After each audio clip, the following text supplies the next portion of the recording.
नमस्ते दोस्तों, आज की कहानी है गूंज एक जवाब।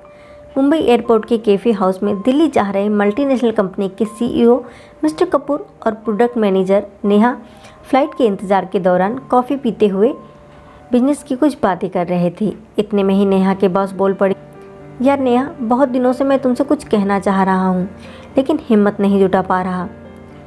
अरे क्या हुआ सर, बोलिए ना, आप और हम तो अच्छे दोस्त हैं, फिर हिचकिचाहट क्यों? हाँ वो तो है, पर पता नहीं तुम कैसे रिएक्ट करोगी। अरे सर बेहिचक कहिए। यार Neha, I love you so much. ये क्या कह रहे हैं सर आप? नेहा हैरानी से बोली, अच्छा खासा परिवार है आपका, एक बड़ा बेटा है, आपने ऐसा सोच भी कैसे लिया? मैं एक शहीद फौजी की पत्नी हूँ और मेरी एक 12 साल की बेटी भी है, और आप मुझसे इस तरीके से बातें कर रहे हैं?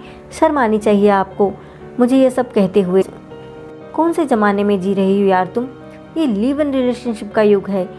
मेरी भी कुछ आंतरिक इच्छाएं हैं जो मेरी बीवी पूरी नहीं कर पाती, और तुम भी तो अकेली ही हो ना। क्यों अपनी ढलती जवानी के अनमोल दिनों को बर्बाद करने पर तुली हो? क्या तुम्हें कभी किसी मर्द की? बस बस सर, अब इससे आगे कुछ ना कहिएगा, बीच में बात काटते हुए नेहा बोली। आपको मैंने एक अच्छा दोस्त माना था, इस वजह से अपनी लाइफ की जुड़ी बातें आपके साथ शेयर की, लेकिन आप भी उन लोगों में से ही निकले जो गुड़ को देखते ही मक्खी की तरह भिनभिनाने लगते हैं। अब मुझे अच्छी तरह समझ में आ गया कि क्यों आपकी पत्नी ने 2 बार आत्महत्या करने की कोशिश की थी, एक शहर में रहते हुए भी क्यों आपका बेटा आपके साथ नहीं रहता। इतना कहने के बाद वो उठकर जाने लगी तो मिस्टर कपूर ने कसकर नेहा का हाथ पकड़ा और कहा, रुक जाओ, कहाँ जा रही हो? ये मत भूलो कि मैं तुम्हारा सीनियर ऑफिसर हूँ। अगर मैं चाहूँ तो 2 दिन में तुम्हारा ट्रांसफ़र किसी भी ब्रांच में कर सकता हूँ, यहाँ तक कि तुम्हारी नौकरी भी खा सकता हूँ। इसलिए कहता हूँ, मान लो मेरी बात, ज़िंदगी भर ऐश करोगी। चटाक!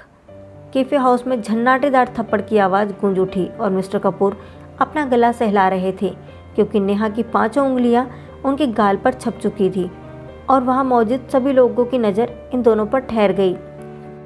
मिस्टर कपूर, खोलते हुए गुस्से में, आज जिस मुकाम पर मैं हूँ ना, तो सिर्फ और सिर्फ मेरी काबिलियत की वजह से, और अगर ये जिस्म और जवानी का सहारा लिया होता तो आप जैसे 2 कौड़ी के ऑफिसर मेरे आगे पीछे घूम रहे होते। मगर आप शायद भूल गए कि मैं एक शहीद फौजी की पत्नी हूँ जिन्होंने देश सेवा के लिए अपनी जान का समझौता नहीं किया, तो मैं क्यों करूँ? और हाँ, याद रखना, औरत कमज़ोर और खेलने की चीज़ नहीं जो पैसों के दम पर सोच बना रखी है, भूल जाओ। और आगे किसी लड़की को या औरत को गंदी नज़र से देखने से पहले इस थप्पड़ की गूंज को जरूर याद कर लेना, समझे? कहकर नेहा अपनी फ़्लाइट की ओर बढ़ गई। दोस्तों, आपको ये कहानी कैसी लगी कमेंट में ज़रूर बताइएगा, और अगर आपको ये कहानी अच्छी लगी तो please like, share and subscribe जरूर करें। जय हिंद, जय भारत। फिर मिलेंगे अगली कहानी के साथ दोस्तों। वंदे मातरम।